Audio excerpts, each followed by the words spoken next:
Magandang araw po sa inyong lahat. Lately, dito sa Lungsod ng Davao, this is Councilor Danny Deang Hirang sa ating program, Ang Ganda ng Pilipinas. Mahalin po natin ito. Ang daming invitation sa akin sa senior citizen. At umatin po tayo, napakaganda at kausap natin yung ating mga kasamahang senior citizen. Ano ba yung senior citizen? Number one, yung 20% discount. Malaking tulong yun. Pag mag-hotel ka, kumain ka, merong 20% discount. At napakaganda nito. But again, we should not stop on the discount.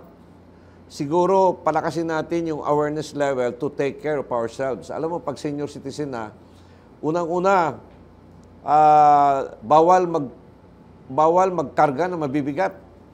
Very dangerous.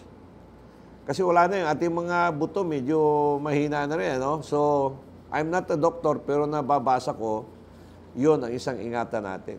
Pangalawa, yung slippery, yung madulas. No? Nabasa ko din na dapat siguro yung ating mga comfort room, meron ng hawakan. Kasi pag slide po tayo, napakahirap, lalong-lalo na kung tayo lang isa. And of course, yung regular exercise siguro, importante yun. Ako, I walk 35 to 40 minutes a day. But of course, ang problema dyan yung ating paa, especially yung mabibigat. So, diet is important, medicines. Yung senior citizen, dapat siguro tingnan natin na yung health concern.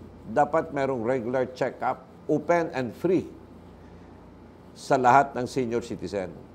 And if possible, yung mga doctors na mismo pumunta sa munisipyo at barangay. Kasi alam mo, to travel, pupunta ka, nasa munisipyo ka, pupunta ka galing ka sa barangay, sasakay ka ng jeep, malayo. Pero kung siguro community outreach program, mas maganda.